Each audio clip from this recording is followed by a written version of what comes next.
Hola, hola a todos. Alguna gente conocida, otra no tanto, otros nuevos. Bueno, bienvenidos todos. Y Hola, buenas tardes.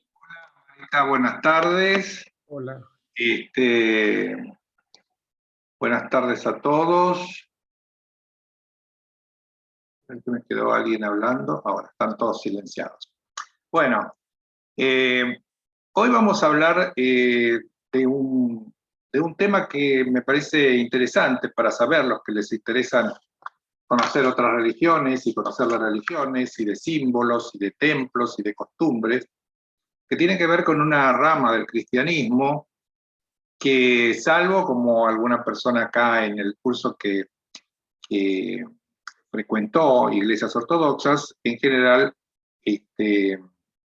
no es algo que sea muy popular o que conozcamos mucho, ¿no?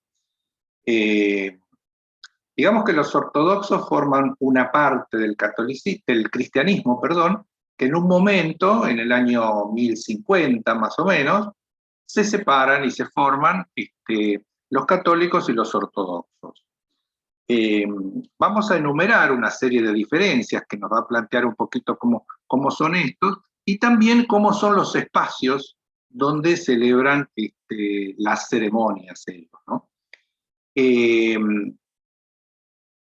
Se dividen en romanos, católicos romanos y ortodoxos. En realidad las diferencias que tenían, primero, los ortodoxos no aceptaban la idea del Papa, la idea del Papa infalible, de la máxima autoridad.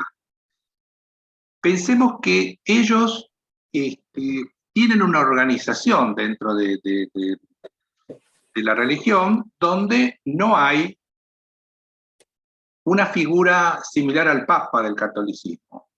Tienen patriarcas por regiones, el patriarca de Constantinopla, el de Rusia, el de Kiev en Ucrania, que el otro día hablamos, un patriarca griego, y hay uno de ellos que cuando hay una cuestión así internacional, un encuentro de religiosos, qué sé yo, representa a todos los demás. Hay una expresión en latín que dice primus inter pares, ¿no es cierto? Entre todos los patriarcas hay uno que se le da una jerarquía especial para que represente al resto. Pero no es que tenga un poder sobre todo, sino que sigue siendo, en este caso es el patriarca de Constantinopla, pero no es que tenga una injerencia en los otros patriarcados, pero sí en cuanto a la representación.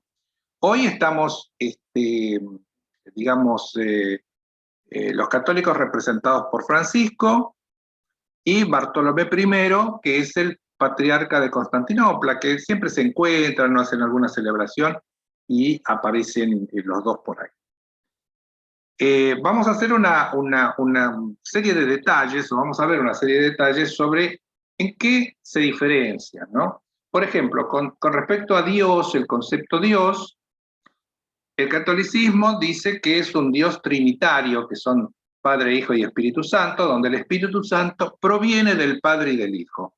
Ellos, los ortodoxos, dicen que el Espíritu Santo proviene solo del Padre. Esto también fue una cuestión que, junto con la del Papa, el no aceptar la infalibilidad digamos, la conducción del Papa, generó este cisma de Oriente en el siglo XI. Con respecto a la Virgen María, el católico piensa que fue concebida sin pecado original, hay un dogma de la Virgen muy desarrollado en el siglo XIX, y que fue elevada corporalmente al cielo tras su dormición, la dormición de la Virgen. Ellos, los ortodoxos, no creen que la Virgen haya tenido privilegios en su concepción, y tampoco que fue elevada corporalmente tras su muerte. De todas maneras, en esto, por ahí hay tradiciones, que después las vamos a ver, que suenan un poco contradictorios, más en el Monte Athos, ¿no? Recordemos esto de la Virgen, que ellos no creen que haya sido elevada corporalmente al cielo tras su muerte. No creen en el purgatorio, que creen los católicos, no creen en el pecado original. En sus templos los católicos tienen permitidas imágenes y estatuas.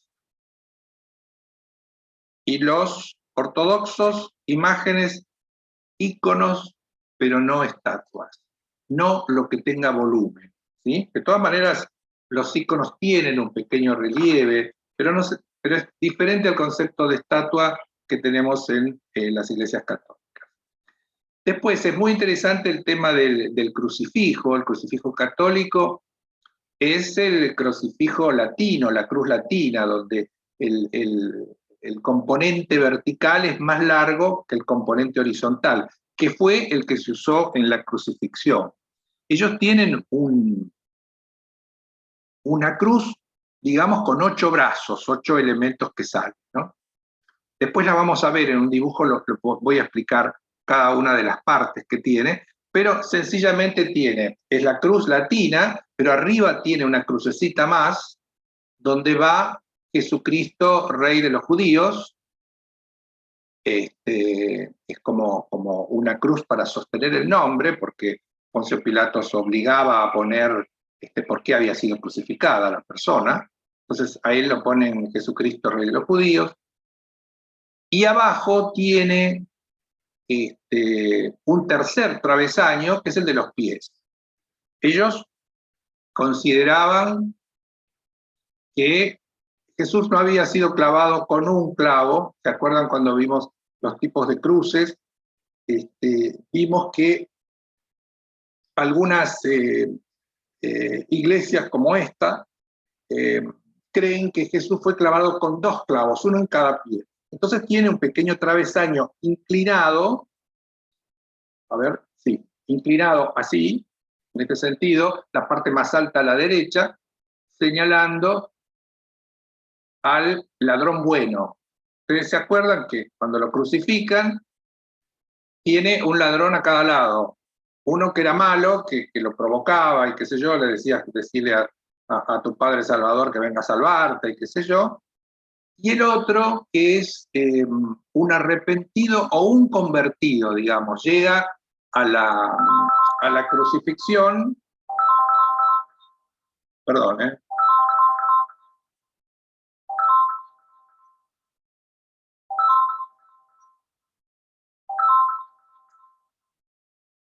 llega a la crucifixión convertido. Entonces Jesús le dice que se van a encontrar más tarde en el cielo, ¿no es cierto? Como que él también va a ir al cielo. Entonces la patita del travesaño está inclinada hacia arriba para el lado del ladrón bueno, que era Dimas. No sé si saben, pero Dimas era un habitante de la zona que cuando Jesús emigra a Egipto, perdón, José y María lo llevan a Jesús a Egipto cuando Herodes los quiere matar a todos los niños que habían nacido. Se van a Egipto y el primer lugar que los ayuda a la Sagrada Familia es la casa de Dimas. Él los recibe y los esconde y después la Sagrada Familia puede seguir su viaje hacia Egipto, donde viven mucho tiempo, hasta que Jesús comienza, después de 30 años, su actividad pública, ¿cierto? Y muere a los 33 años. Entonces Dimas lo ayuda, es el ladrón bueno, que convertido va a ir al cielo y está señalado con esta barra, digamos, con este travesaño de los pies que están inclinados. Entonces las cruces ortodoxas son muy fácilmente reconocibles, porque tienen 2 travesaños arriba y uno abajo inclinado. ¿Sí? El otro tema de las diferencias están en los templos. Los templos católicos tienen un diseño cristocentrista. Los cristos están en el medio, o deben estar en el medio, no siempre está así, pero es una figura muy importante que se ve, y en cambio los ortodoxos tienen un elemento arquitectónico que es el iconostasio. Es una especie de pared, lo hemos visto la clase pasada cuando vimos la Catedral de la Dormición en Kiev, donde tiene toda una pared, que es un elemento de madera, lleno de iconos. Por eso se llama iconostasio, con una puerta, o a veces tres, donde uno no ve el altar, pero lo ve al sacerdote que entra al espacio que está detrás, donde tiene el altar, y solamente está el sacerdote. Digamos que la gente que está en el aula litúrgica no ve lo que hace el sacerdote dentro del altar. En cambio, el católico sí, lo tiene a la vista, y es como una obligación de diseño de la Iglesia católica, que de cualquier lado de la Iglesia uno pueda ver el altar y pueda ver la ceremonia que hace ese hombre.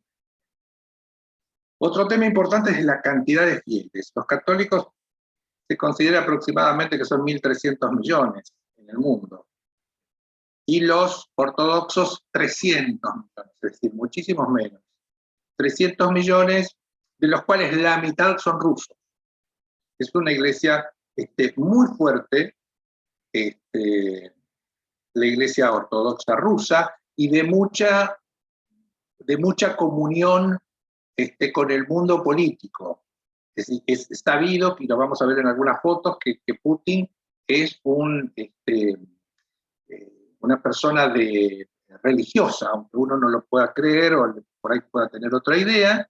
Él es un hombre religioso y que ha frecuentado muchas veces, ha visitado el Monte Athos con sus monasterios ortodoxos, de los cuales vamos a hablar. El otro tema que me parece interesante de comentarles las diferencias es que en la comunión el católico toma una hostia, ¿no es cierto? Toma una hostia. Una hostia es un pan sin fermento, no está fermentado. Por eso es como un papelito, un circulito con un papelito que se disuelve en la saliva de la boca. En cambio, los ortodoxos comulgan con pan y vino, con las dos especies, con pan.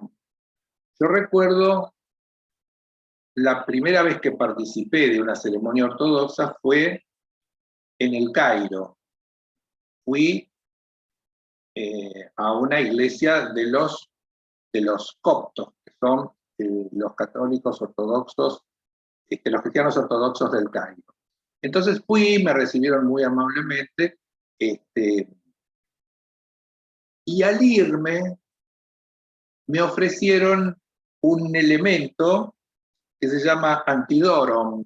El antidorum es cuando el sacerdote ortodoxo terminó con la comunión de la gente, le sobra pan, porque dijimos que era un pan que lo cortaron en trocitos, y ese pan que está bendecido es regalado a la gente, a los que fueron allí, hayan comulgado o no, por la razón que fuera.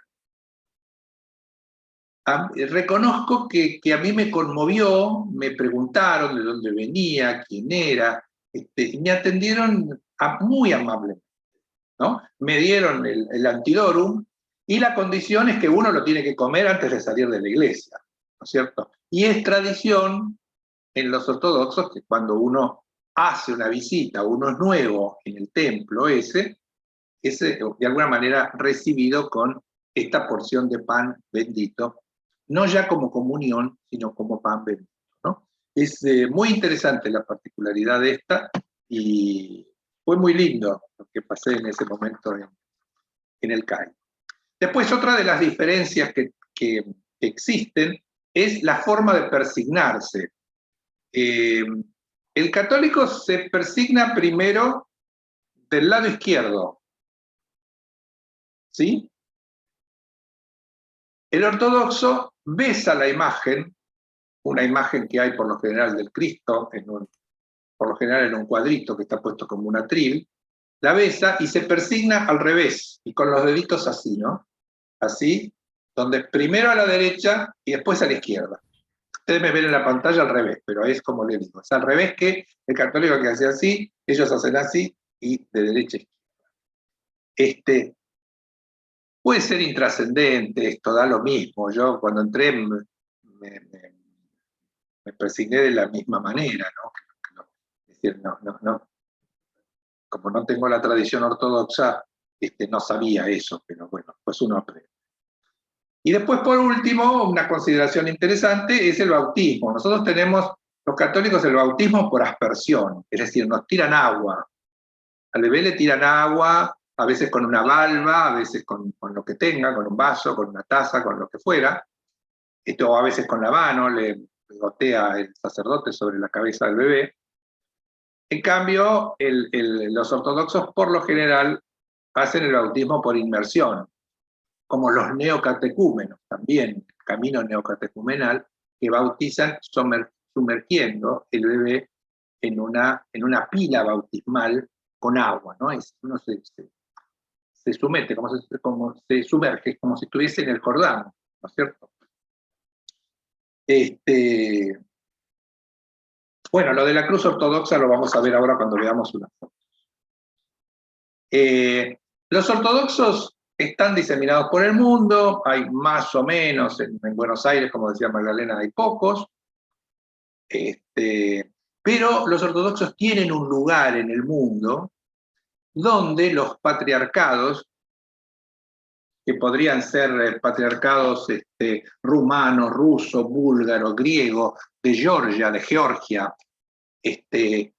estos patriarcados ortodoxos tienen, por lo general, algún monasterio en el Monte Athos.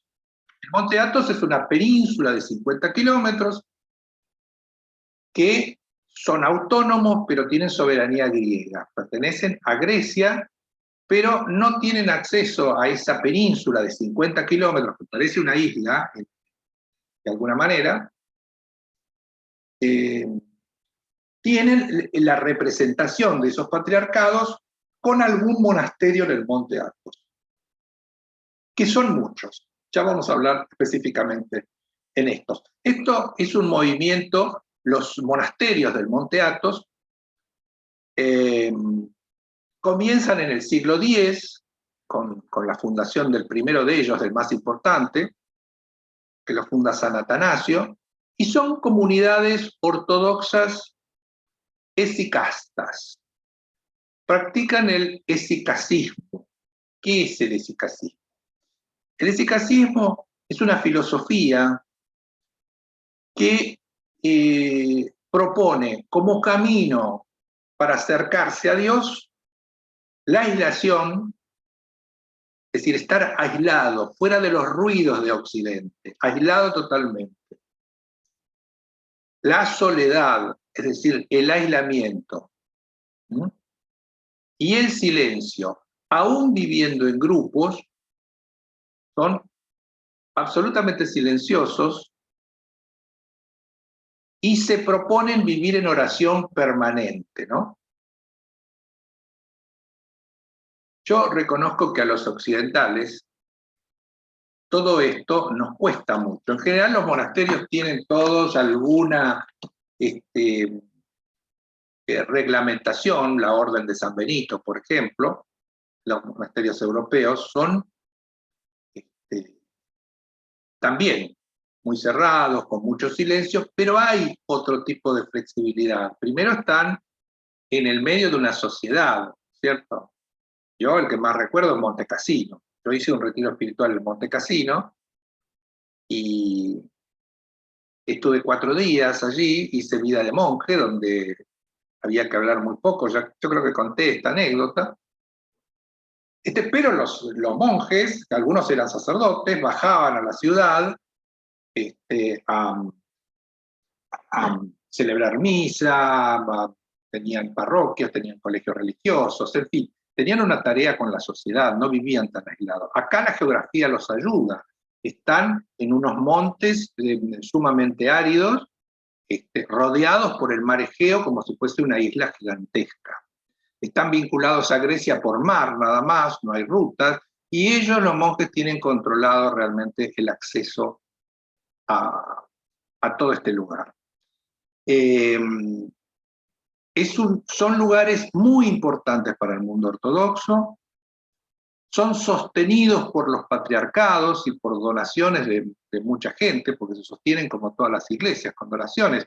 Supongo que el monasterio ruso recibirá de los políticos rusos y y el patriarcado ruso, mucho dinero. Hay algunos más ricos, otros más pobres, hay algunos monasterios que se han permitido, por ejemplo, tener electricidad o en los últimos años tener internet, pero todo eso lo reciben como una invasión, digamos, del occidente hacia ellos, hacia la tranquilidad que quieren tener. Hay que reconocer que para los occidentales nos resulta muy raro esto. Pero pensemos que esa idea de que buscar la soledad para llegar a recorrer un camino espiritual es constante en la historia de espiritualidad. Todas las religiones tienen este tipo de cosas, ¿no? Donde te dicen que aislado, en silencio y en oración es mucho más fácil.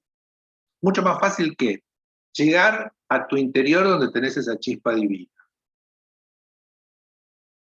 Ahora, yo creo, por mi experiencia en estos lugares, en el caso mío era de muy poco hablar y de silencio y de un horario muy particular, donde uno se levantaba a las 4 de la mañana para ir a la iglesia y orar. Después ellos tienen 8 horas de trabajos, 8 horas de descanso y 8 horas de oración o de ceremonias, ¿no? Una de las diferencias que tenemos los católicos con los ortodoxos es que nuestras ceremonias están muy acotadas en el tiempo. Entre 45 y 60 minutos está resuelta una misa.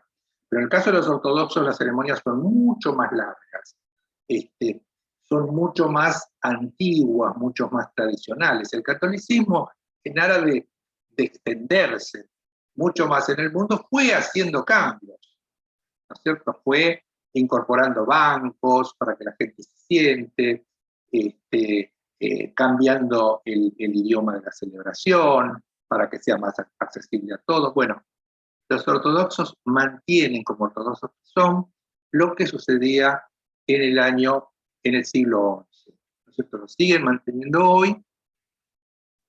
Y lo que yo les puedo decir por mi experiencia de hacer este retiro es que cuando uno está en esos lugares donde toda la gente tiene esta conducta, es más fácil concentrarse, estar en silencio, estar aislado, poder pensar en muchas cosas profundas que cuando hay ruidos de ciudad, hay televisión, hay internet, uno no lo tiene. No sé si sirve para todos, no sé, es una cuestión muy personal, pero yo digo que es más fácil si vos estás aislado para hacer una vida como tal. Aislado, en silencio y trabajando y aquietando tu mente, ¿no? Que sería lo que tiende a ser un retiro espiritual, ¿no? Los budistas dirían que también es por ahí, ¿no es cierto? Ellos con el control mental, todo eso tienden a aplacar tu actividad como para que uno pueda conectarse con su mundo interior y dialogar. Hay una frase que dice Madre Teresa de Calcuta, que me pareció muy interesante y se las voy a leer. Dice ella: siempre empiezo a rezar en silencio, porque es en el silencio del corazón donde habla Dios. Dice ella: Dios es amigo del silencio, necesitamos escuchar a Dios, porque lo que importa no es lo que nosotros decimos, sino lo que Él nos dice y nos transmite. Esa es la síntesis, ¿no? Esta gente que habita estos monasterios opta por el esicasmo, que es esto: el silencio, la aislación y la oración en lo posible permanente. Algo parecido hizo Jesús cuando se retira 40 días y 40 noches a ser tentado por Satanás en el desierto. Se va solo a concentrarse en su misión, a lo que le diga al Padre lo que tiene que hacer. Él se va solo, en silencio y en ayuno. Se suma lo del ayuno. En el caso de los monjes, comen una vez bien al día, como a las 10 de la mañana, y después tienen una cena de frutas, nada más.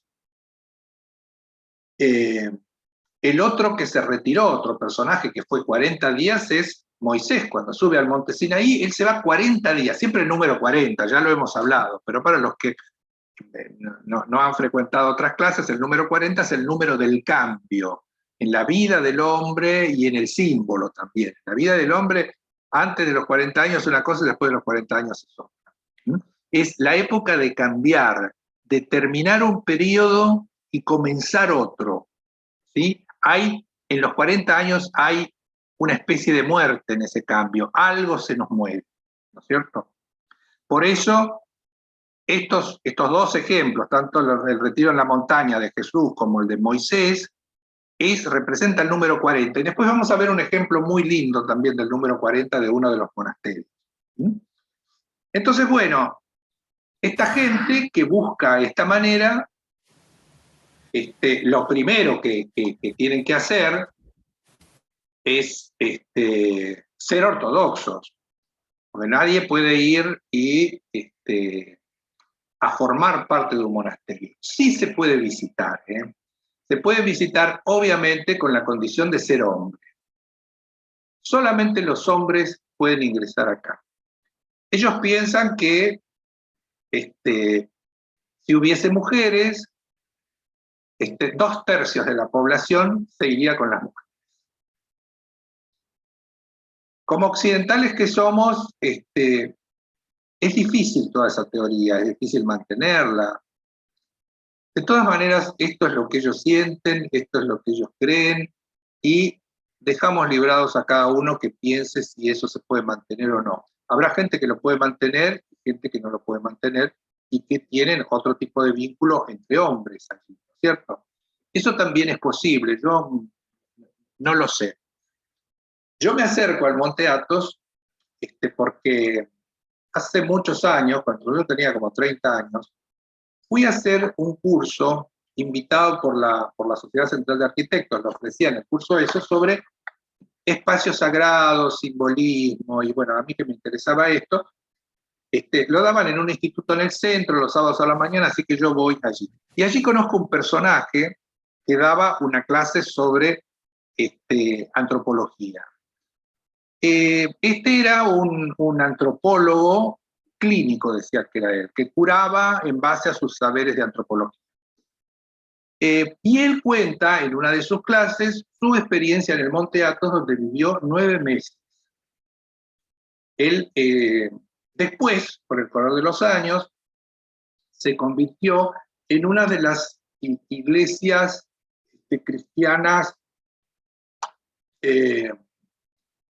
no sé si decir rebeldes o no tradicionales, o que no aceptan la autoridad del Papa. Bueno, tiene una iglesia que se llama la Iglesia de los Mariavitas.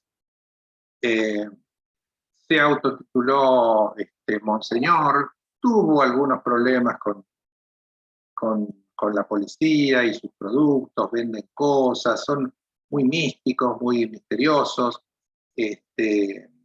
Lo pueden ver, pueden buscar y algunas de sus palabras las pueden ver. Esta persona se llama Claudio Páleca.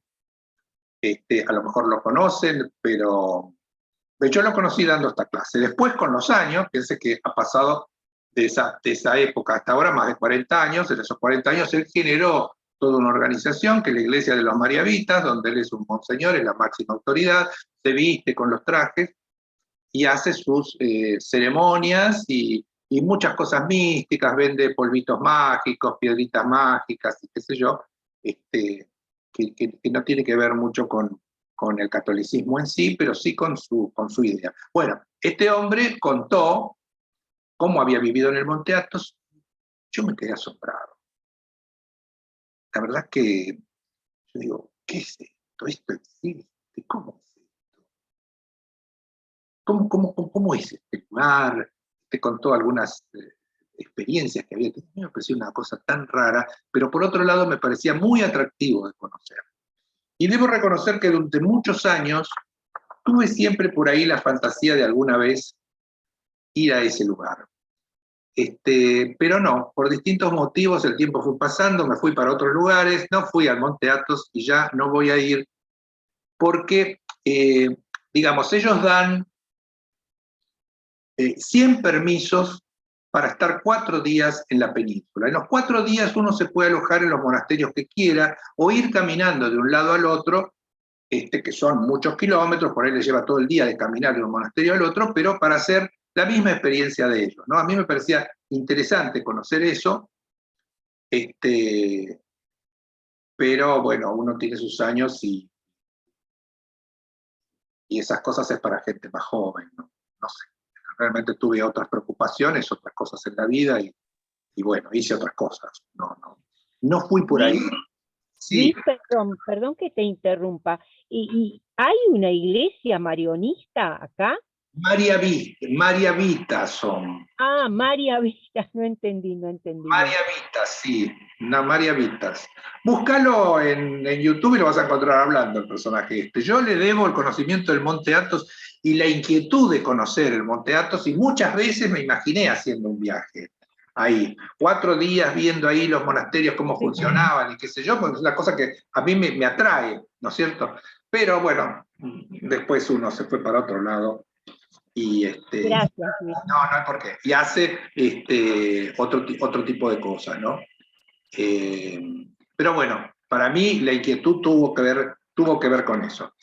El tema de que no haya mujeres ahí solamente, ni los animales no tienen una vaca, tienen gatas porque necesitan los gatos para espantar los ratones, pero no tienen animales femeninos. Considera que lo femenino es la tierra allí, ellos, ¿no es cierto? Eh, y este movimiento que tienen les permite, el esicacismo, esta filosofía, les permite vivir absolutamente aislados. Algunos viven en cuevas, aislados donde tienen que cultivar todas sus cosas, por ahí viven de a dos o de a tres, o por ahí viven en el monasterio haciendo una vida de silencio y de oración. Es la gente que está comiendo y está rezando, repasando una oración como si fuese un mantra, ¿no? Continuamente, como que tener la mente enfocada en eso con el objetivo de que, digamos, no tener tentaciones, y a través de esa oración y de ese silencio y de esa soledad y de la contemplación de las imágenes, que son los íconos maravillosos que tienen, puedan llegar a esa conexión con Dios. Obviamente, muchos no resisten, algunos se van, generalmente son europeos los que van, gente de mediana edad, eh, tienen los que realmente se van a vivir a los monasterios y son aceptados, y son ortodoxos, y la comunidad los acepta, tienen un corte absoluto con su familia, con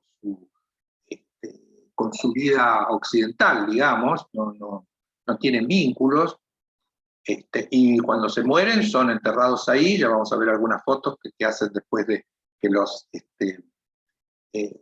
exhuman, ¿no? Es decir, los huesos, los restos, cómo son colocados. Les vamos a ver una imagen de eso también. Hay lugares que, como decía antes, que son muy ortodoxos, no han aceptado la electricidad, se iluminan a velas. Es una vida muy especial. Los templos yo creo que deben ser mágicos, principalmente los que no tienen electricidad y se iluminan con las velas o con la luz del sol que pueda entrar por esas ventanas pequeñas y se refleja en el oro, digamos. Generalmente estas capillas que tienen, estas iglesias que tienen en los monasterios, están revestidas de oro y de íconos. Se calcula que tienen en la isla los 20 monasterios que tienen 2000 íconos. Vamos a ver algunos, porque cada monasterio tiene un ícono muy particular, que ha hecho milagros. Ahora, toda esta cuestión de los milagros, de los íconos que cuentan ellos, no es una cosa que obviamente el católico, para aceptar un milagro, pasa por un montón de consideraciones en el Vaticano, muy racionales y qué sé yo. Acá no tiene. Entonces, esta cuestión de los milagros pasa por otro lado, por la fe o por el mismo clima que están viviendo ellos en esta cosa aislada, apartada, aparecen como milagros, cosas que a lo mejor en Occidente decíamos, no, eso no puede ser. Pero para ellos, esta cuestión es un dogma de fe. Esto es lo que nosotros creemos. Ahora, hay cosas muy, muy llamativas de estas tradiciones y de estos milagros, y hay iconos que son realmente joyas. Todo lo que tienen ellos, referido a la Virgen, por supuesto, son joyas. Veíamos en la clase anterior el tema del oro y las piedras preciosas y la pala de oro de Venecia, y bueno, acá también todo está ahí. En las vestiduras para las ceremonias también son muy ricas, y en mantener su independencia. No quieren fotos, hay fotos de muy mala calidad y muy pocas fotos, hay muy poca documentación visual de los monasterios por dentro, porque ellos no dejan sacar fotos. Es como si fuese una invasión turística. Esas 100 personas que pueden estar 4 días haciendo toda la experiencia de recorrer los monasterios o quedarse en uno solo, pero no tienen la posibilidad es solamente lo que uno pueda sentir en esta cuestión del silencio, de la soledad y del trabajo y de la oración.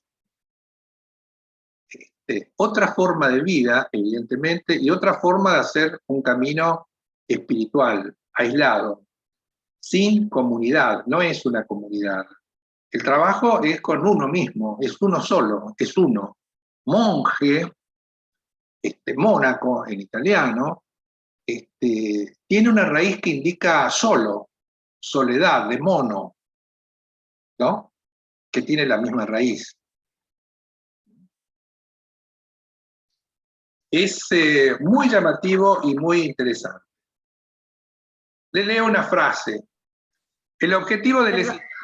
Sí, ¿quién habla? Yo, perdón, Luis. Así. Quería preguntarte, ¿cuántos monasterios dijiste que hay en la isla? 20. 20. Y se calcula que hay 2000 monjes hoy. Ah. ¿Y cómo se llamaba la filosofía que no entendí? Es sicasmo con H. Ah, ok, gracias. El objetivo del esicasmo es la búsqueda de la paz interior en unión mística con Dios. ¿Se acuerdan la clase de las bodas de Caná? Que hablamos de las bodas místicas. Bueno, este es el caso, ¿no?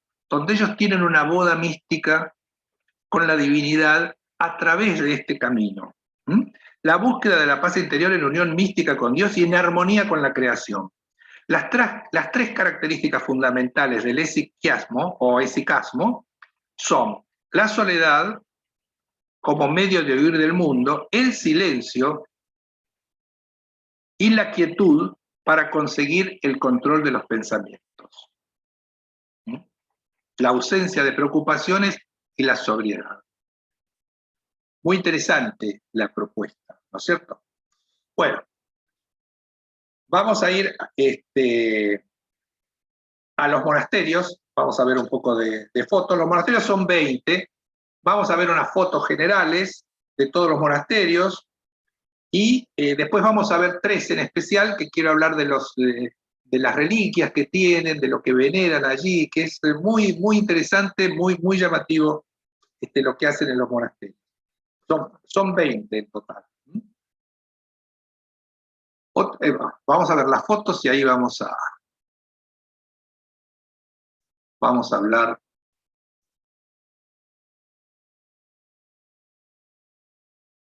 Bueno.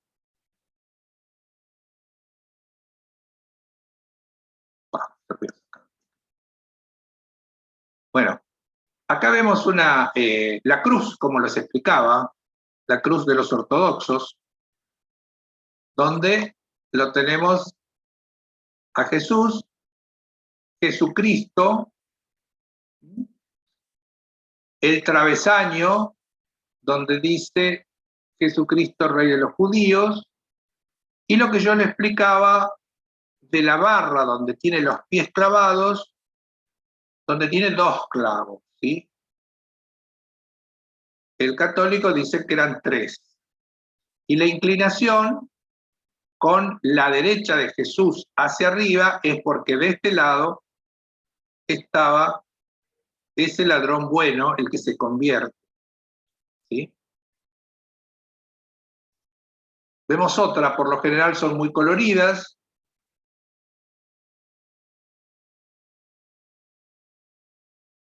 La Virgen y San Juan. Pero inolvidable es el tema del travesaño inclinado que identifica a los ortodoxos. Acá vemos otra.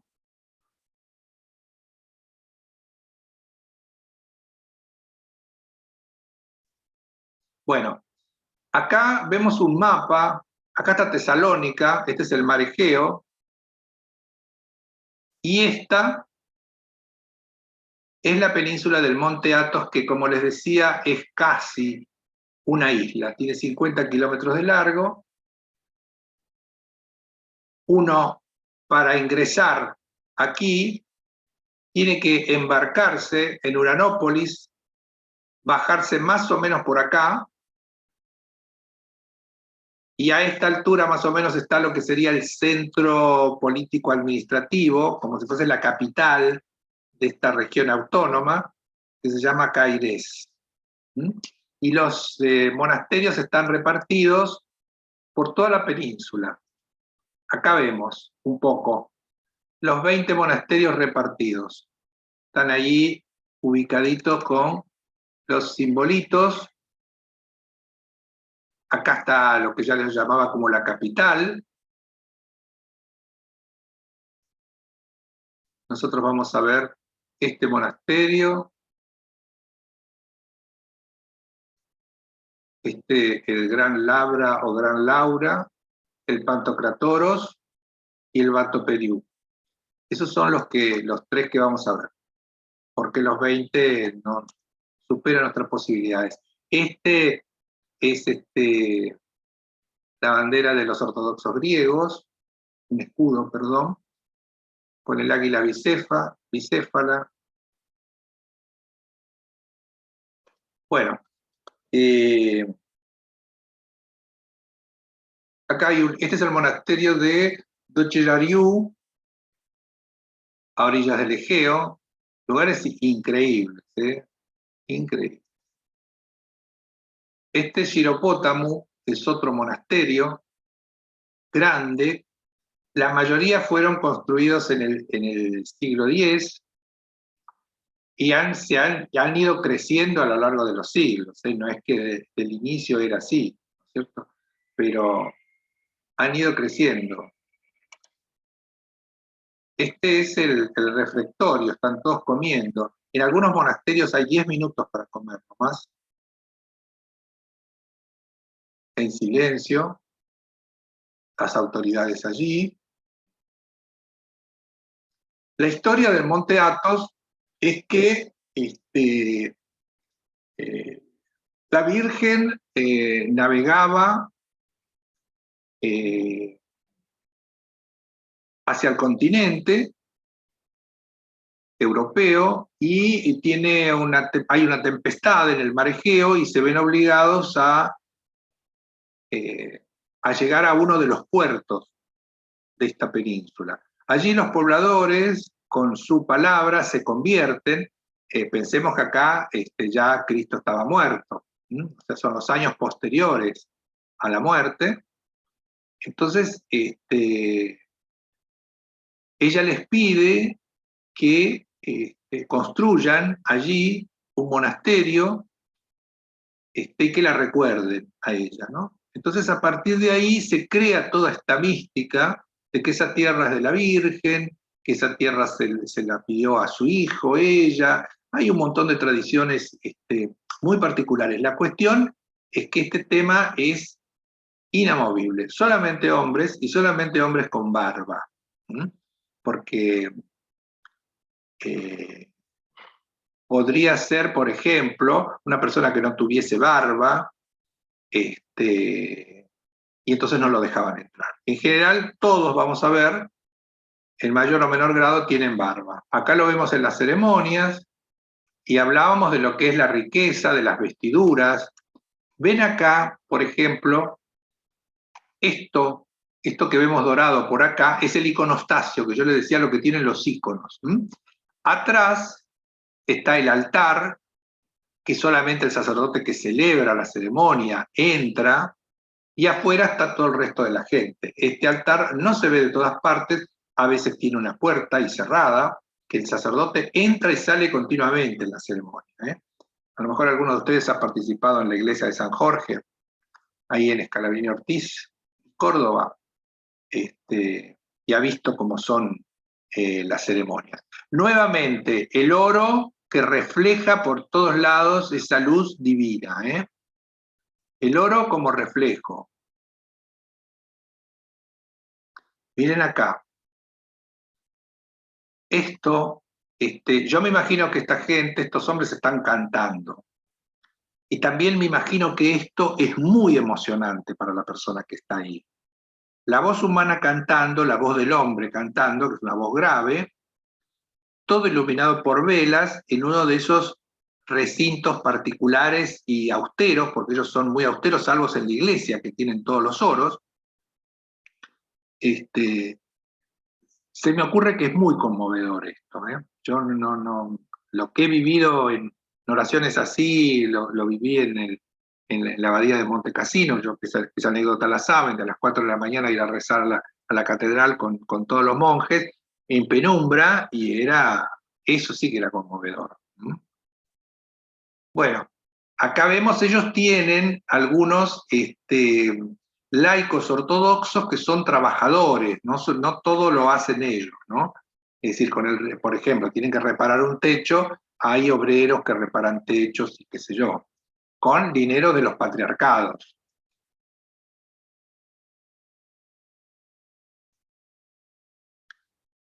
Una forma de vida de soledad y de austeridad.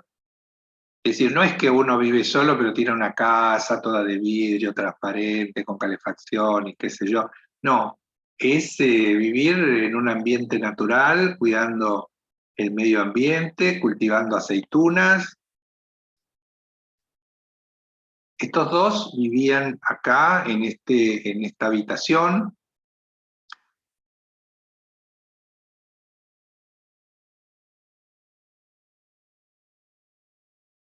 A mí me impresiona, como occidental que soy, ¿no? Que uno pueda tener tal evolución espiritual de poder vivir así, ¿no? Con tanto desapego de lo material, ¿no? Pero bueno, es la deformación de Occidente, ¿no? Acá lo que les decía, este es el custodio de los restos de los hermanos que durante siglos se fueron muriendo, ¿no? Él acomoda los huesos y los tiene ahí, siempre rezando, en soledad. Estos son los que cultivan las aceitunas, las olivas.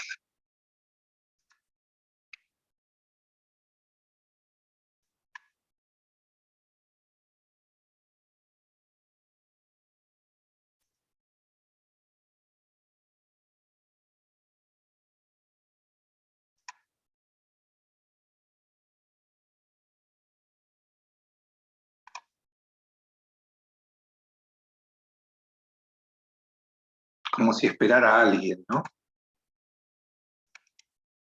Bueno,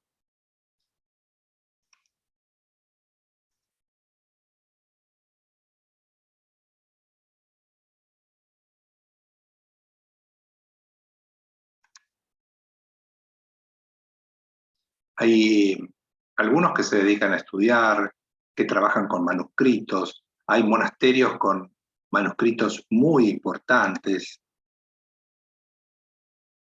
alguno que los mira con desconfianza. Pareciera que tiene un celular en la mano, ¿no? Sí, a este le permitieron. Acá hay un hermano muerto.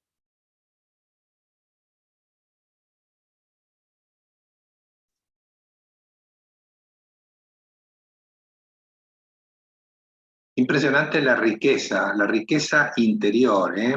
Porque por fuera son todos edificios muy austeros, por ahí impactantes en la volumetría, pero son muy austeros. Pero esta cosa de tener un interior tan decorado, tan pintado, más allá de las historias que cuentan las pinturas y los íconos, habla de un interior muy rico en todo sentido, en textura, en color, en materiales.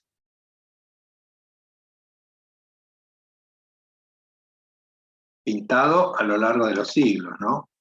Miren esto y lo que decíamos sobre la luz que se refleja sobre el oro en estos templos, ¿no?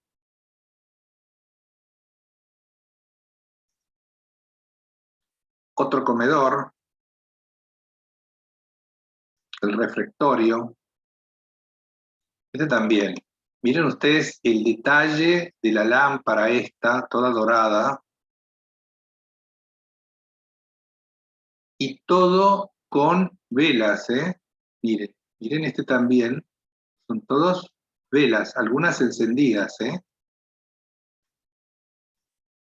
La iluminación.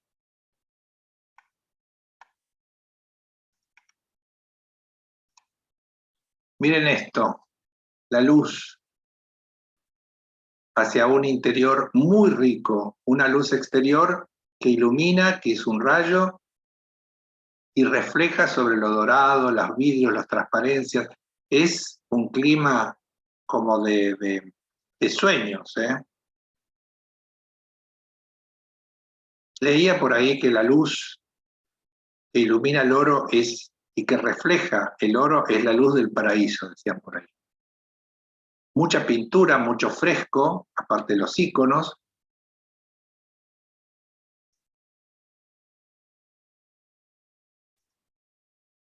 Cultivando cerezas, algunos. Y esta es Santa María del Monte Athos, que es la Virgen sobre la península, los monasterios que aparecen por ahí, y ella con la cruz como si fuese un cetro, con el que tiene el poder del Hijo, y después vamos a ver las estrellas que tienen como adornos sobre el pecho y sobre la cabeza, ¿eh? Acá otra vez aparece ella con ángeles alrededor, los santos de los ortodoxos y monjes que han vivido en el monasterio, en los monasterios. Acá aparece otra imagen de ella.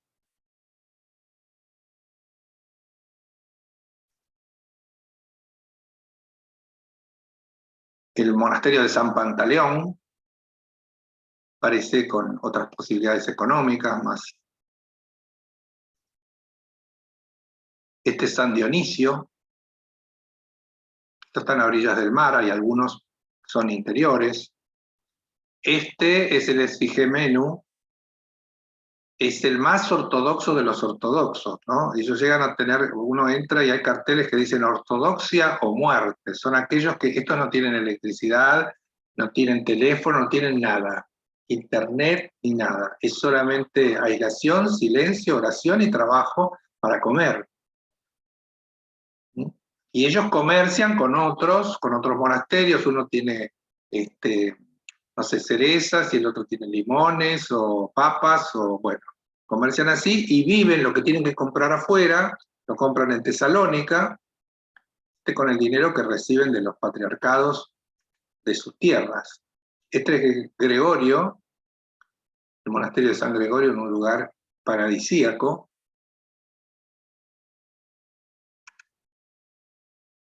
Este es otro de San Gregorio. Este es Costa Monitú. Costa Monitú es Mediterráneo.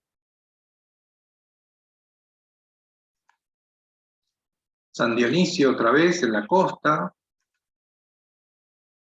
Este es Pantocrátoros. Pantocrátoros, vamos a ver algo en el interior de Pantocrátoros. Se lo ve muy bien en un lugar muy lindo. Y este es el más lindo, que aparece en todas las fotos, en todos los libros, que es Simonas Petra, que es San Simón sobre las piedras.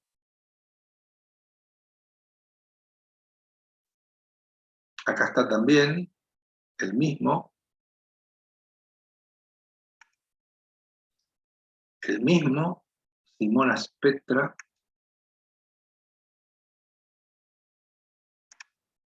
Bueno, y acá lo que le decía de Putin como devoto ortodoxo en el monte Athos.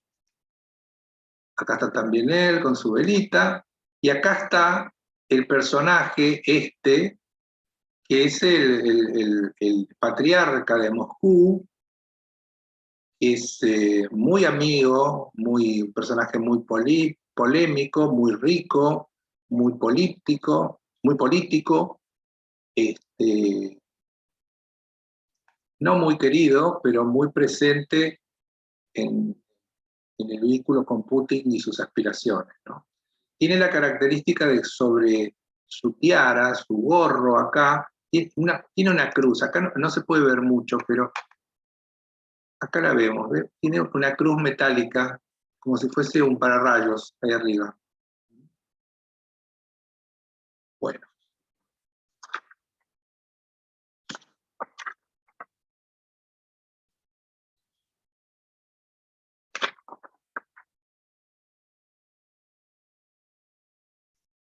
¿Qué me dicen? Hacemos una pequeña parada acá para seguir con los 3 monasterios que vamos a ver por dentro y las tradiciones. Como siempre, Luis, tan interesante todo lo tuyo. Interesantísimo. Gracias, Marta.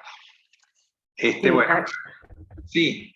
yo antes no tenía micrófono, no sé, tenía un lío bárbaro, soy Romy Filipuzzi, y la verdad, a ver si puedo sacar el video, y y la verdad que interesantísimo, y los monasterios y Athos es curiosísimo. O sea, muy interesante, muy bueno, muy bueno. Bueno, vamos a ver la última parte.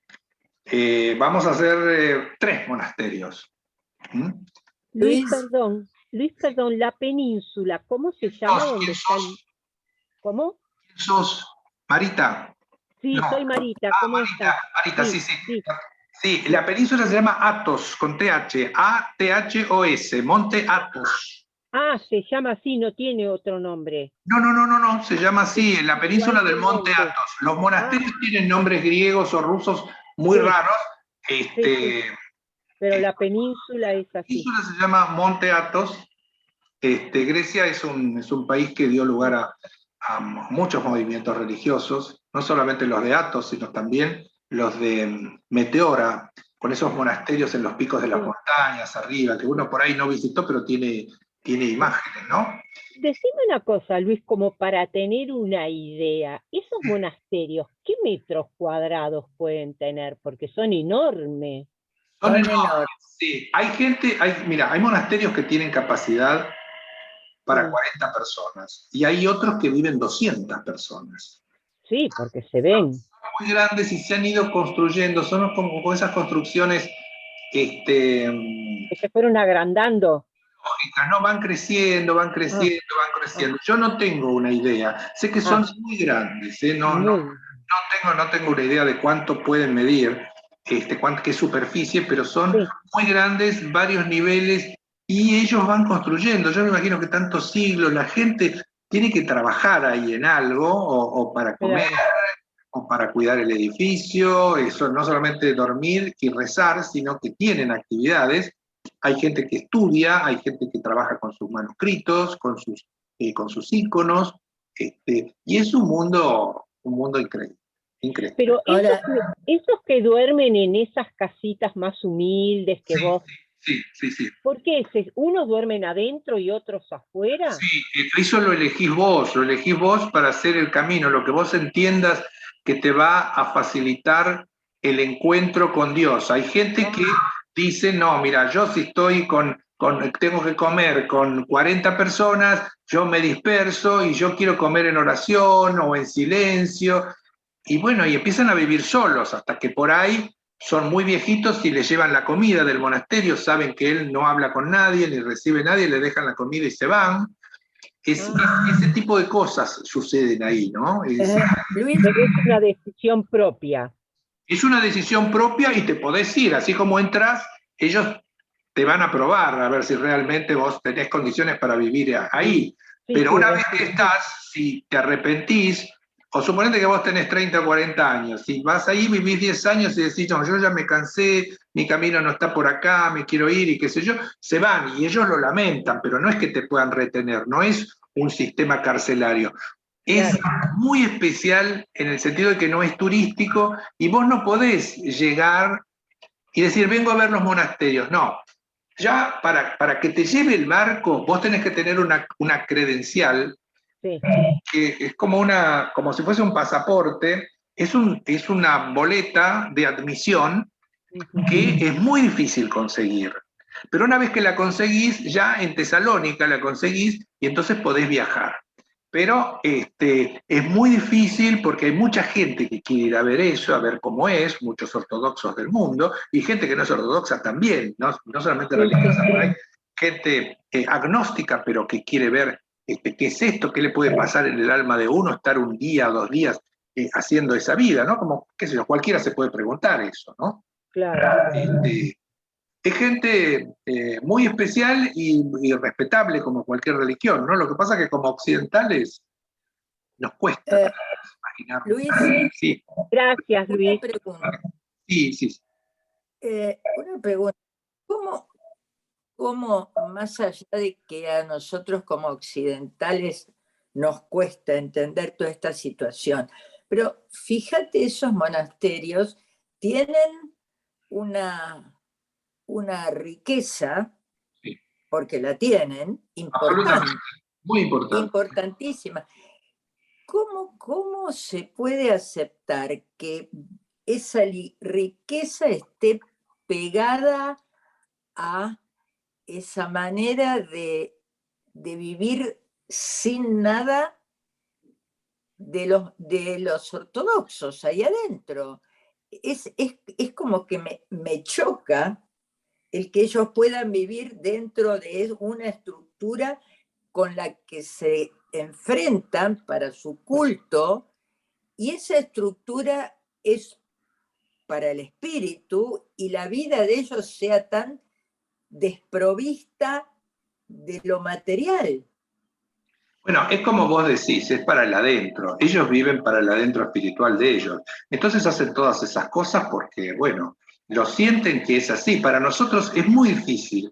Por algo no estamos ahí, ¿no es cierto? Es difícil. Y desde algún lugar te digo, a mí me llama la atención y los admiro, porque digo, qué fuerza que tienen Claro. para hacer esto, ¿no? Qué importante este camino que puedan hacer, ¿no? Porque a veces a nosotros nos cuestan cosas más pequeñas, imagínate esta Sí, gente que se retira del mundo y está sí, aislada totalmente, ¿no es cierto? Y que producen esas cosas para su propio interior. ¿Por qué no es que la comparten con el mundo? Y no, eso que ves adentro y que vamos a ver ahora, y todas estas historias son historias propias de adentro de cada uno. Pero vamos a ver el primer monasterio. El primer monasterio es el del gran Laura o Labra, con B corta, Labra. Es el primer monasterio construido, se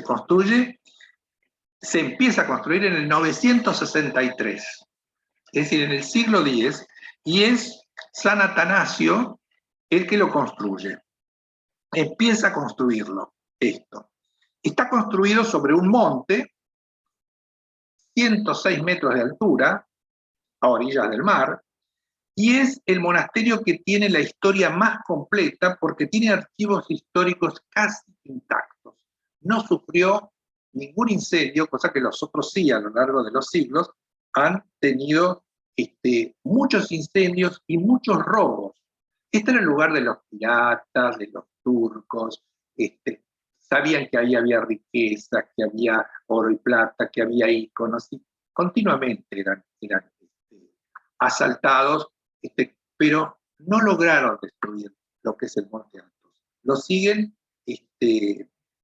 manteniendo, lo siguen cuidando, y obviamente las iglesias de cada uno de estos países sigue aportando, ¿no es cierto?, para que se pueda mantener. Vamos a ver ahora unas imágenes de este primer monasterio, y vamos a ver qué les parece. Bueno, también este monasterio es, digamos, el monasterio principal, es el primero de una lista de 20, el primero es este, por antigüedad, pero también por importancia. Esto es así, esto se ha ido agregando con los siglos, a veces mejor terminado, a veces menos, de acuerdo de las posibilidades económicas que tengan. Todo muy pintado, tienen estas especies de glorietas o de templetes al aire libre, con frescos.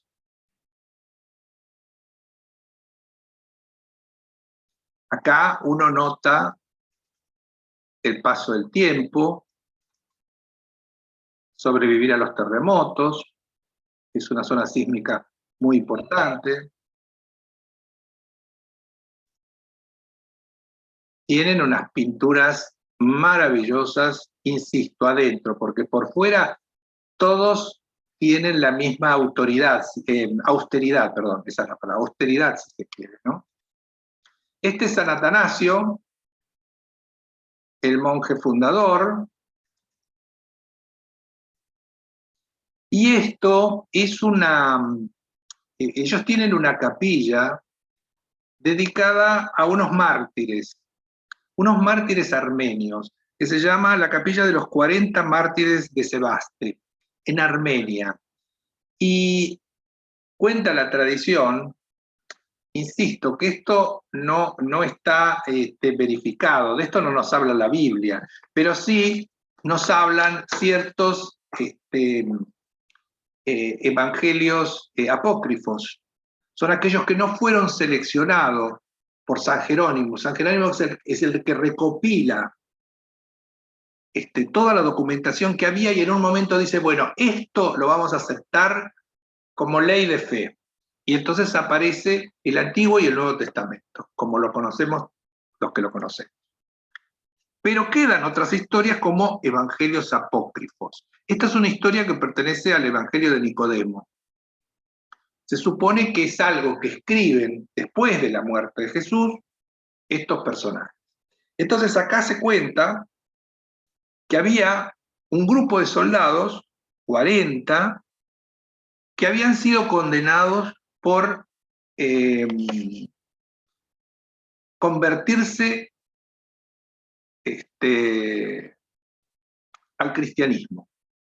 Y fueron condenados a morir sobre una laguna congelada, a pasar una noche desnudos ahí, sabiendo que los que desistían o renunciaban a su fe, podían cobijarse en unos baños termales que había, como este. Entonces, de los 40, número del cambio, número de empezar una vida diferente, número de empezar una vida nueva, la mitad de la vida, todo eso junto en el número 40. Uno de ellos los traiciona y se va al baño termal para no morirse.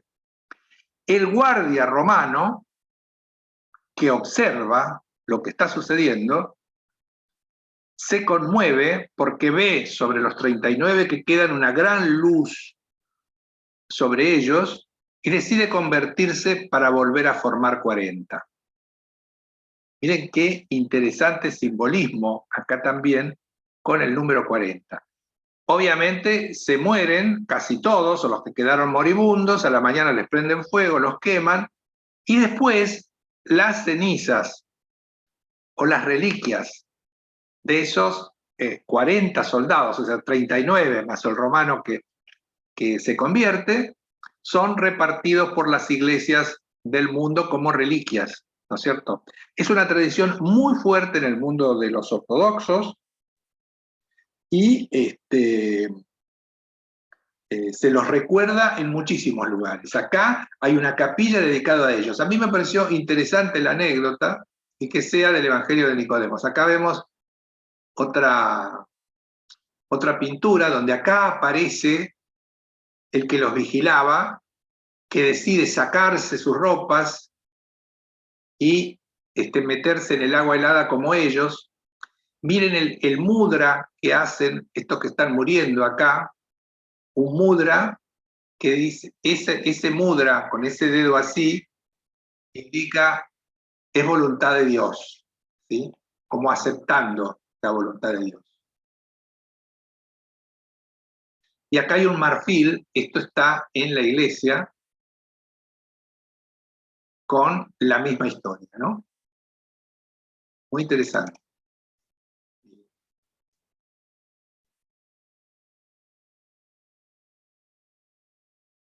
Bueno, hemos pasado el Gran Labra.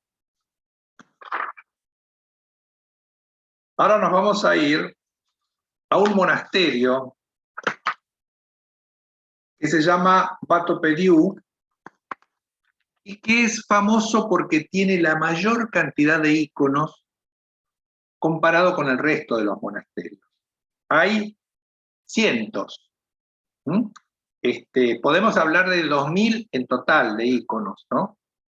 Recordemos que el icono es, por lo general, la figura de la Virgen pintada sobre una madera, la Virgen y el niño, y después está armada una composición con metales preciosos, plata y oro, con piedras preciosas, con perlas, es decir, todo muy decorado con mucha fuerza, con muchísima energía. Nuevamente, acá, el brillo del icono, el iconostasio, les vuelvo a recordar lo que hablamos en la clase del oro. Toda esa luz que reflejan dentro de la poca luz, sea la luz de la ventanita, un haz de luz, o la de la vela que tienen delante, es la luz de la bendición de esa imagen aún. Entonces, vamos a ver. ¿Sí? Una preguntita. ¿Quién sos? ¿Quién sos? Romy. Romy, sí. Los autores de esa iconografía son los mismos monjes. Los mismos monjes. Ellos mismos lo hacen y hay algunos especializados en algo. Claro, porque lo de marfil es maravilloso que sea. Maravilloso. Sí. Es un artesano. ¿Quién sabe en qué siglo está hecho? No tengo esa Claro. Pero imagínate que los que están ahí, tanto rezo, tanta oración, tanto silencio, es decir, es un deleite concentrarte en estas obras de arte, ¿no es cierto? No, totalmente. Pero aparte el hecho de hacerlos, o sea, de fabricarlos, las materias primas están hechas con oro y otras cosas, dónde las conseguían, o sea, muy interesante, muy interesante. Bueno, ellos, lo que sucede es que vos pensás que cada uno de estos monasterios, y a veces varios, pertenecen a un patriarcado. Sí. Y había nobles que donaban dinero al patriarcado de Moscú, se les destinaba, porque mucha gente después iba, o recibían monjes, o gente que quería ser monje, de esos países, ¿no es cierto? Es decir, hay toda una actividad, no hay una independencia. Bueno, la Iglesia Católica funciona más o menos. Hay donaciones, hay dinero, y bueno, puede haber también algún interés político, en el caso de Putin y Kirill, no sé, pero bueno, por ahí es así. Bueno, vamos a ver el siguiente. El siguiente es este monasterio que se llama Vatopediu. No sé si en el griego es exactamente así, pero se llama así. Este es un monasterio que fue fundado en el 972, es decir, años después del Gran Labra, que es el primero que vimos, ¿no es cierto? Ahora, acá hay una cosa muy particular, no solamente que tiene la mayor cantidad de íconos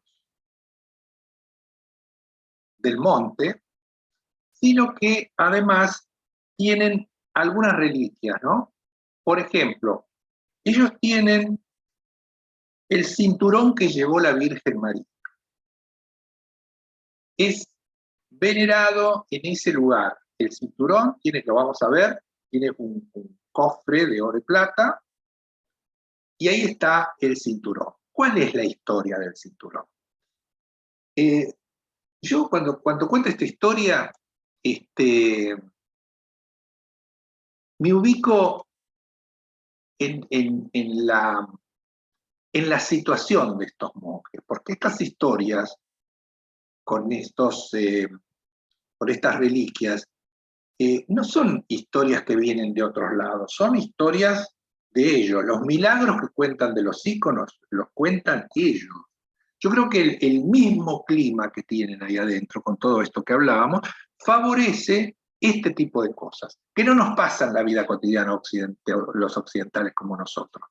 Pero en estos lugares, como por ejemplo, uno cuando entra en estas capillas, en estas iglesias del monasterio, con tantos siglos de oraciones, hay una energía de oración que uno la recibe de las paredes. Eso es así. Digamos, esa construcción está sostenida, construida con una vibración muy particular de tantos siglos de oración, tantos siglos de oración constante. Así como uno cuando va al Coliseo de Roma, inevitablemente uno va a sentir que en ese lugar se mató mucha gente por diversión o por persecución. Son improntas diferentes. Una cosa es el Coliseo romano, donde se sacrificaba a la gente en las luchas, las peleas, ese tipo de cosas, y otra cosa es en estos lugares donde durante siglos se ha rezado ahí, a la luz de la vela, en la soledad, con el reflejo de la vela y el ícono. Es un mundo mágico. Ahí en ese mundo mágico pasan estas cosas, estos milagros o estas tradiciones. Entonces, bueno, acá vemos la capilla, los frescos, las cúpulas pintadas al fresco. Impresionante, ¿eh?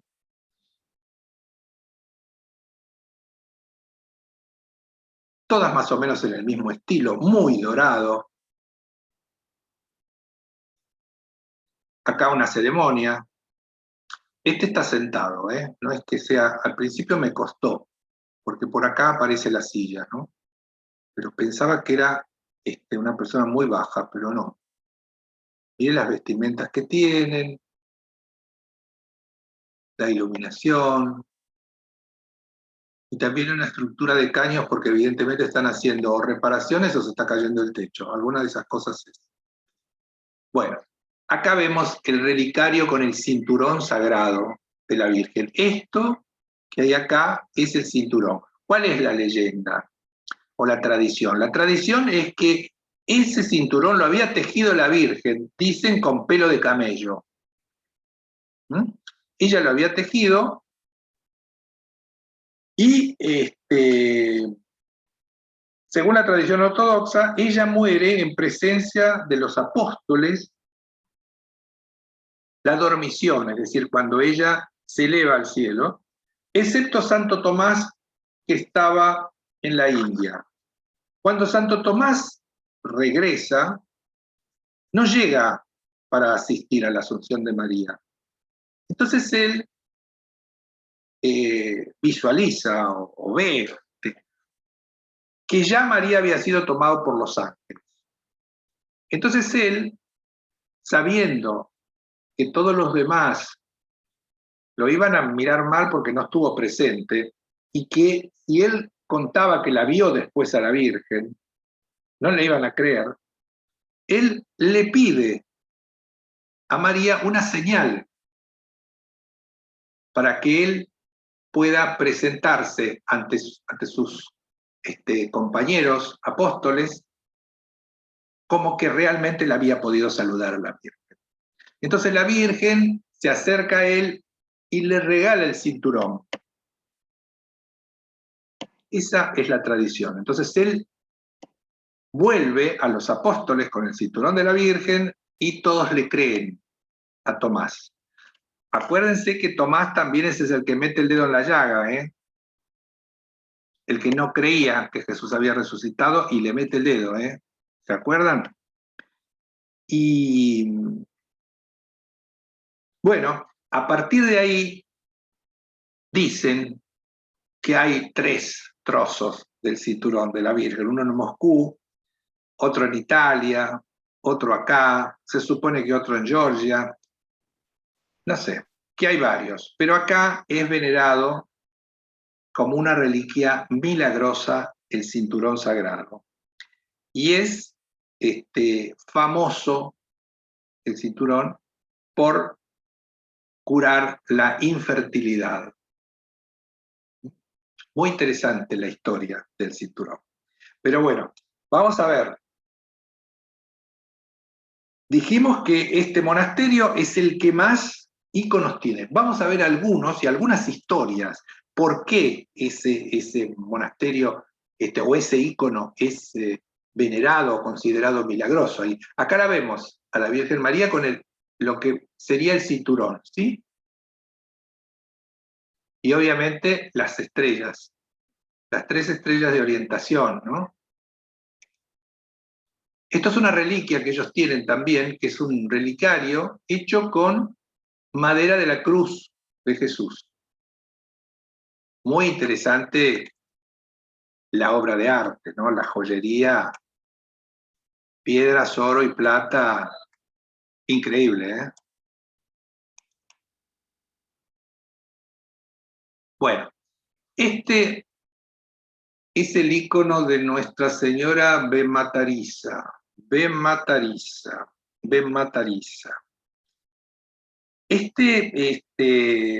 Cuenta la historia de un monje que en un momento asaltan los árabes el monasterio y él agarra el icono, agarra una cruz de Constantino el Grande y los oculta en un pozo para que los árabes no se lo lleven.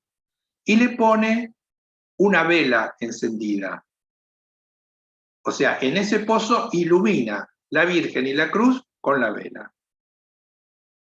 El monje cae preso, lo tienen preso 70 años, dice la tradición. A los 70 años vuelve, le pide al abad del monasterio que abran el pozo porque él le cuenta lo que él había hecho con el icono de la Virgen. Y por supuesto que vuelven a encontrar el icono de la Virgen en perfecto estado, la cruz en perfecto estado y la vela encendida. Así de milagrosa es esta señora. Más allá de eso, como les decía antes, sobre madera pintada, el rostro, los 2 rostros, y todo lo demás, oro y plata. Y acá no hay otras piedras, pero en otros sí tiene piedras preciosas. Vamos a ver otra. Esta es Antifonetria. Vamos a buscarlo porque... Bueno, Antifonetria. Esta es la Virgen, el ícono famoso, que descubre a la emperatriz Placidia. ¿Se acuerdan la tumba de Gala Placidia que alguna vez vimos en Italia? Bueno, esta mujer se atreve a entrar en un monasterio. Y entonces la Virgen le habla. Le dice, ¿qué quieres tú que eres mujer aquí en este territorio de monjes? Y ella se pega el susto de su vida porque el ícono le habló y para reparar hizo construir la capilla de San Demetrio ahí en el monasterio, ¿no? Les regaló al monasterio. Esto porque era la hija de un emperador. Otra imagen, otro icono milagroso. Vayamos acá, hay otro icono, se los muestro por la calidad del tejido y lo oriental que tiene, ¿no?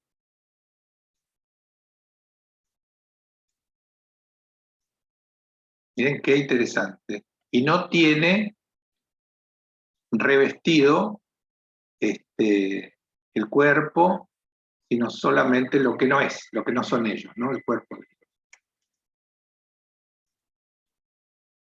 Esta Pantanasa, Nuestra Señora Pantanasa. Bueno, este es un ícono también que cuenta la historia que había un joven involucrado en la magia negra.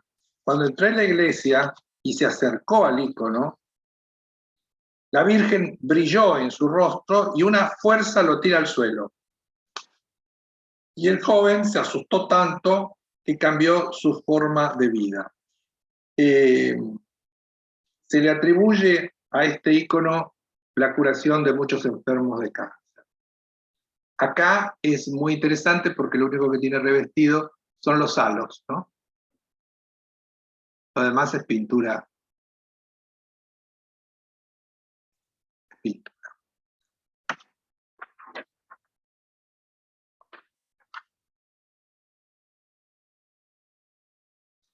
Esta tiene una historia más compleja, ¿no? La iglesia tenía un sacristán y todos los días llegaba tarde a la hora de comer. Sabe que en estos lugares la comida la sirve uno de ellos, uno por día, van cambiando y ese día el encargado de la comida pasa por las mesas sirviendo la comida. Y el sacristán llegó tarde, muy hambriento, y el monje no le quiso servir la comida porque ya era tarde, ya había pasado por ahí. Entonces él se enojó mucho, vuelve a la iglesia, indignado con el ícono de Nuestra Señora, le reprocha la injusticia y le golpea la cara con un cuchillo. Ven que tiene la cara como lastimada acá. Bueno, la historia dice que empezó a salir sangre de la herida de la Virgen, el sacristán se quedó ciego y durante 3 años estuvo orando frente al ícono, reclamando, pidiendo el perdón de la Virgen por lo que había hecho. Finalmente se curó la ceguera después de 3 años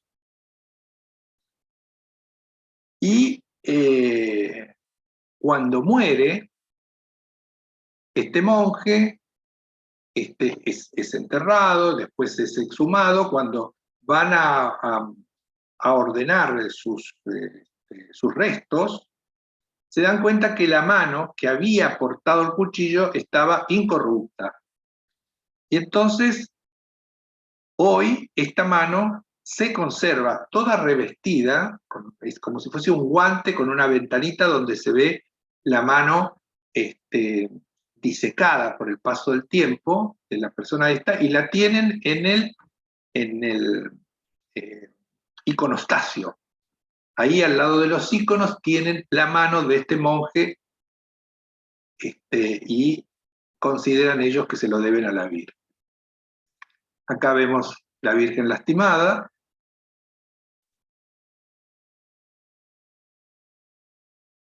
Esta es la Virgen Paramitia. Esta también, el milagro por lo cual se venera es, digamos, el abad estaba entregándole las llaves del monasterio al portero, y entonces la Virgen le dice que en lugar de abrir la iglesia, tiene que decirle a los monjes que vayan a defender el monasterio porque la estaban atacando los piratas. Y él le escucha, pero no le obedece. Entonces ella le vuelve a decir las cosas estas, y ahí entonces donde la leyenda cuenta que Jesús le quiere tapar la boca para que no siga hablando, como diciendo, él ya escuchó, si no lo quiere hacer es un tema de él. Y entonces acá en la escena aparece esto. Obviamente, la segunda vez que ella habla, hace ir a todos los monjes a defender el monasterio y pueden, por milagro, rechazar la invasión de los piratas. Este ícono es muy hermoso. Oro y plata, ¿eh? La estrella de orientación, la estrella con 8 puntas, como la rosa de los vientos. Miren qué interesante acá, ¿eh? Ella es la que guía, ¿no? Y él con las palabras. Bueno, a ver, esta es un relicario, yo le dije que había en este monasterio de reliquias. Miren ustedes qué extraño esto, pero el relicario es increíble, de oro, plata y piedras. Y adentro tiene la cabeza de San Juan Crisóstomo.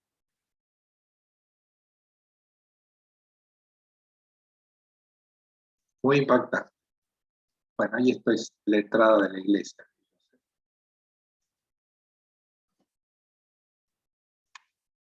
Increíble las historias, ¿no? ¿Qué piensan? Son maravillosas las historias. La verdad que además que cada una tiene su, su diagrama especial con su vestimenta. Yo no sabía que los iconos eran solos de la Virgen y el Niño. Básicamente, a lo largo de los años se han hecho otros también, pero básicamente es para veneración de la Virgen. Ahora vamos a ver uno en otra, en el último monasterio que vamos a ver hoy, que es una de las pocas excepciones que hay en los iconos donde la Virgen aparece sola y de pie, porque generalmente es medio cuerpo y con el niño. Y realmente es muy interesante, nuevamente, como les decía, lo que han hecho con el arte a lo largo de los siglos, y totalmente anónimo, ¿eh? Realmente es un arte para la fe que tienen, para la Virgen, si se quiere, para iluminar el camino, para lo que quieran. Vamos a ver la última. Luis, perdón, soy Marita. El primero era Labra, el segundo Batopedio y el tercero Pantocratoros. Pantocratoros. Gracias, Luis. Pantocratoros, sí. Bueno, Pantocratoros. Bueno, acá lo vemos. No hay por qué. Acá lo vemos a orilla del mar. Lugares paradisíacos. La soledad, el mar que hace ruido. Muy conmovedor. Acá vemos por dentro. Muy austero. Y acá vemos a este monje que está orando frente a un ícono entero. Obviamente él está orando leyendo a la luz de las velas. ¿Sí? Y la Virgen acá aparece como cortada. Lo que sucede es que tiene un vidrio de protección. Y el vidrio no fue entero, sino que está cortado por la mitad. Pero ella está de pie, está sin el niño y sumamente enjollada y con unas joyas que se las van cambiando, porque hay diferentes imágenes de ella, ¿no? Pero vamos a ver cuál es el milagro, ¿no es cierto? Ella se llama Geronto, espera, a ver. Gerontisa, la Virgen Gerontisa. Cuentan que un sacerdote estaba celebrando y el abad del monasterio estaba moribundo. Entonces el abad se acerca al sacerdote y le pide que se apure con la celebración porque quiere comulgar antes de morirse. El sacerdote no le presta atención y sigue con la ceremonia.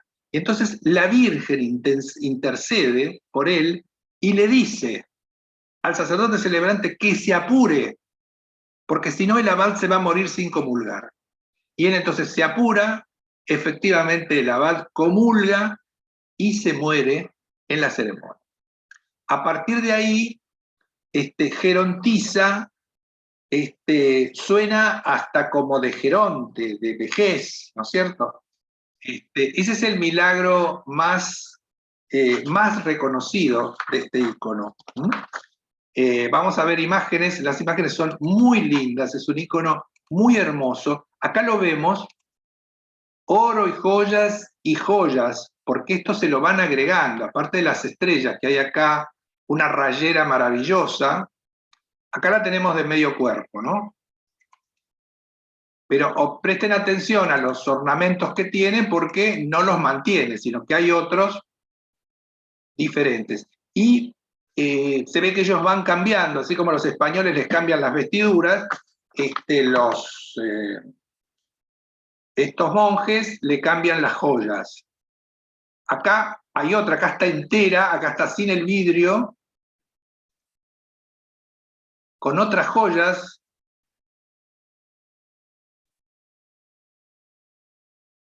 y lo que ellos comentan es que el rostro es de una señora, no es la Virgen en su juventud, sino que es una señora mayor acá. ¿Mm?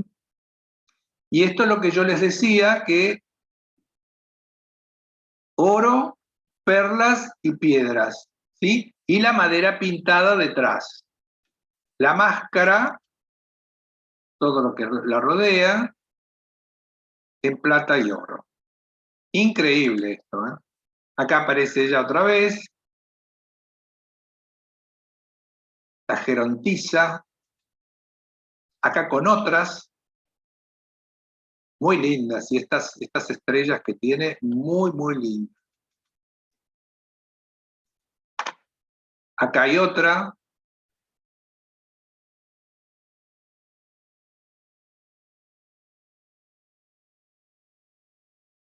Y ya estamos.